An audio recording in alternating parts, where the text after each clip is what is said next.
Connaître Dieu et sa volonté est essentiel pour avoir une vie sereine et qui donne de bons résultats. Après tout, Christ est le chemin, la vérité et la vie.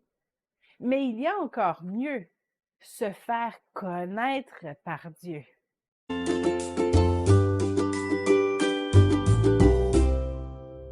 Dieu voit tout, entend tout et connaît tout.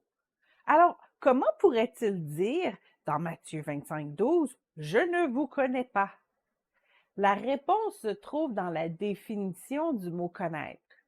Le mot utilisé dans le Nouveau Testament est ginosko, qui veut dire connaître, mais surtout percevoir, ressentir, comprendre. C'est bien plus que seulement connaître quelqu'un par son nom ou par ce qu'il fait pour nous. C'est d'avoir une connexion spéciale avec cette personne. Et cette connexion ne peut venir que d'une relation très proche avec cette personne. C'est un peu comme une mère dans une salle remplie d'enfants.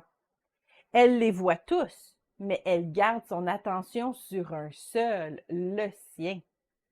Ou encore, dans un lieu sécuritaire, elle va peut-être détourner son attention, mais elle va reconnaître les pleurs de son enfant, même si une trentaine d'autres enfants rient, crient et pleurent en même temps. Elle va toujours reconnaître la voix de son enfant par-dessus les autres. Cette relation mère-enfant est unique et elle se crée seulement après de longues périodes de proximité entre les deux. C'est ce genre de relation que Dieu veut avoir avec nous.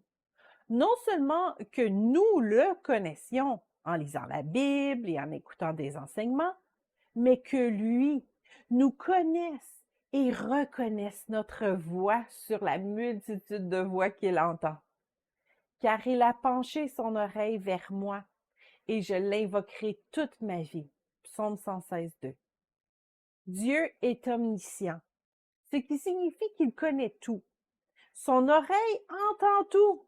Alors comment le psalmiste peut-il dire que Dieu penche son oreille vers lui?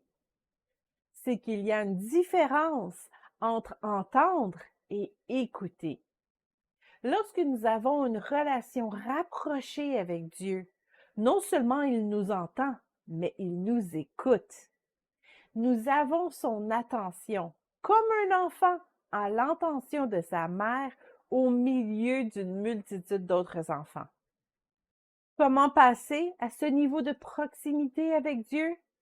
Avec une relation d'amour. Mais si quelqu'un aime Dieu, celui-là est connu de lui. 1 Corinthiens 8, 3. Car l'amour ne peut naître que par une relation personnelle avec lui. Les journalistes peuvent connaître 1 million de détails sur un président. Cela ne signifie pas qu'ils l'aiment. Pour aimer quelqu'un, il faut de la proximité, passer du temps ensemble. C'est ainsi que nous commençons à savoir comment il réagit dans telle ou telle circonstance, que nous commençons à connaître ses pensées sans qu'il ait dit quoi que ce soit. Nous pouvons ensuite le défendre lorsque ses propos sont déformés. Nous pouvons parfois nous tromper dans nos interprétations. Les pensées de Dieu sont bien plus grandes que notre capacité à les comprendre.